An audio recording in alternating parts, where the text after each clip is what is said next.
Assalamualaikum warahmatullahi wabarakatuh. Kembali lagi bersama saya Ermin Liandale.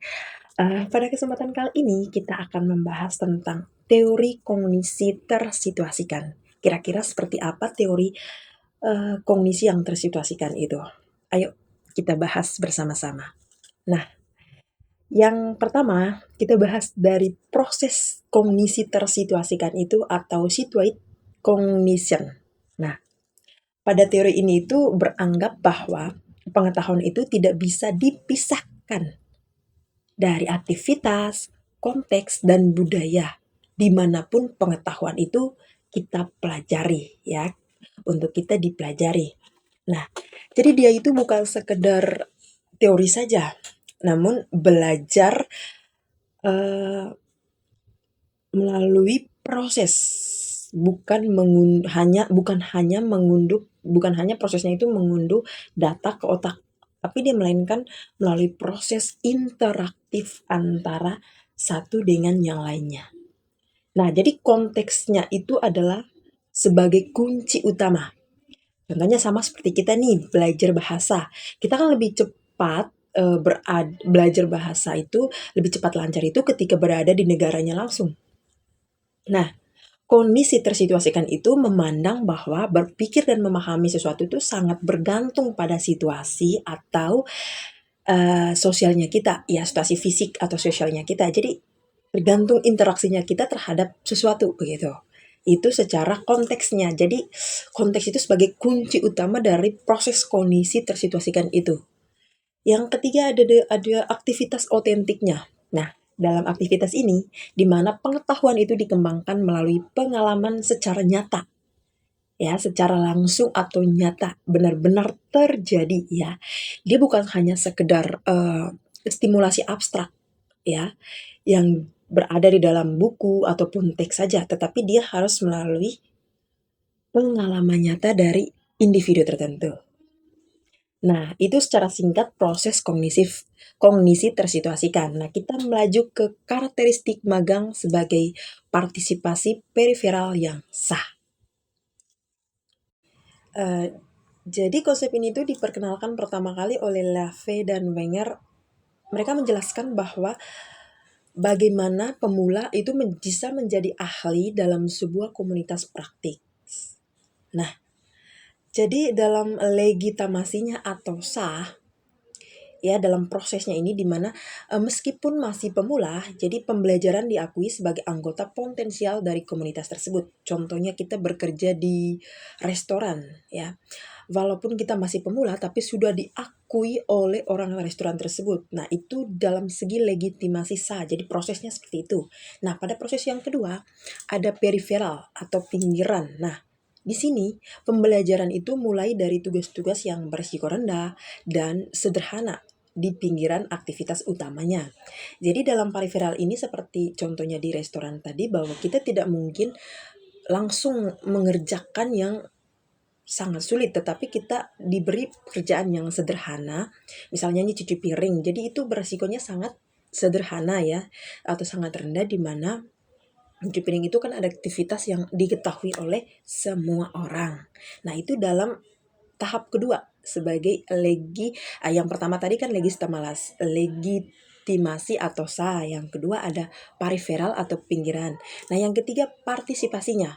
Jadi partisipasinya itu di mana intinya kita itu adalah melakukan sesuatu, ya bukan hanya sebagai penonton atau menonton. Nah, tentu otomatis seiring bertambahnya waktu, ya keterampilan itu pasti ada. Jadi pembelajaran itu bergerak dari pinggiran menuju ke pusat atau menjadi ahli. Yang sering kita istilahkan, yang sering dari anak bawang menjadi suhu begitu. Nah, itulah magang sebagai karakteristik magang sebagai partisipasi partiferal yang sah. Nah, yang ketiga, ada juga bentuk lain dari magang itu. Jadi selain magang tradisional, seperti pengrajin kayu, dalam dunia pendidikan kita juga mengenal berbagai bentuk adaptasinya. Nah, yang pertama kita bahas tentang magang kognitif. Jadi di sini pada magang kognitif ini tuh fokusnya itu bukan pada keterampilan fisik, melainkan pada proses berpikirnya berpikir ahli ya, di mana guru itu bisa membuat proses berpikirnya itu terlihat atau visible sehingga siswa itu bisa meniru. Nah, ada suatu kalimat yang mengatakan bahwa guru itu digugu dan ditiru. Nah, pada proses ini, jika guru melakukan kesalahan, otomatis siswa akan menirunya begitu. Kurang lebih begitu ya secara garis besarnya contoh sederhana. Nah, yang kedua ada mentoring. Nah, dalam hubungan satu lawan satu, jadi mentoring itu adalah hubungan satu lawan satu yang lebih personal untuk membangun profesional atau akademis. Nah, ini hubungan antara satu individu ke individu lain secara perorangan yang untuk penggunaannya itu adalah untuk profesional atau akademis. Ada juga cooperative education. Nah, pada program ini itu di mana siswa menggabungkan studi di kelas dengan pengalaman kerja berbayar di industri terkait. Nah, contoh yang sering terjadi itu adalah misalkan di SMK itu sebagai ambil tata boga. Nah, tentu otomatis mereka akan melakukan praktik tuh di restoran, di rumah makan ataupun apa, tapi dibayar oleh industri tertentu. Nah, itu adalah bentuk lain dari magang.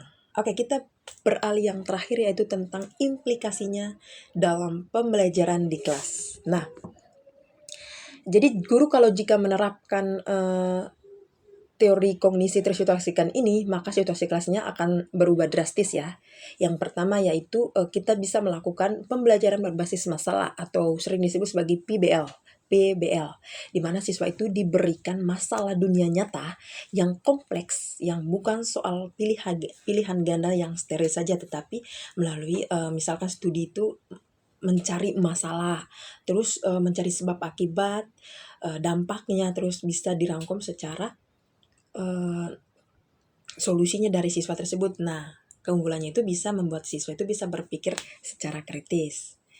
Yang kedua itu guru sebagai pelatih atau coach. Di sini itu guru tidak lagi menjadi satu-satunya sumber ilmu ya, melainkan bertindak sebagai model atau pembimbing yang memberikan bantuan sewaktu-waktu jika dibutuhkan atau diperlukan oleh siswa. Jadi dia tuh cuma sebagai pembimbing atau pelatih ya, melatih siswa untuk berpikir kritis mungkin, mencari solusi atau masalah dari tahap pertama misalkan melalui pembelajaran PBL tadi.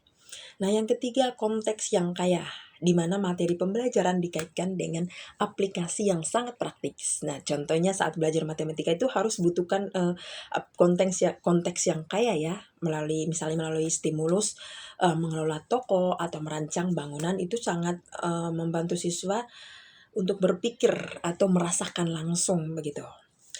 Yang terakhir itu adalah melalui penilaian otentik. Nah, di mana itu penilaian dilakukan melalui proyek atau portofolio yang menunjukkan kemampuan siswa dalam situasi nyata, bukan sekedar tes memori saja. Jadi intinya implikasi dalam pembelajaran di kelas itu tergantung situasi kelasnya. Tetapi kalau melakukan kita bisa membuat teori kognisi tersituasikan ini, makanya ada beberapa kelebihan dan kekurangan yang mungkin bisa guru lakukan situasi, dan ini teori sangat bagus sekali sebagai murid di mana kita bisa belajar, di mana peserta didik itu bisa belajar secara nyata atau langsung melalui berbagai situasi yang diberikan. Oke, itu adalah penjelasan singkat dari saya mengenai teori kognisi tersituasikan. Ya, sekilas saja mungkin ya, tidak terlalu banyak, tetapi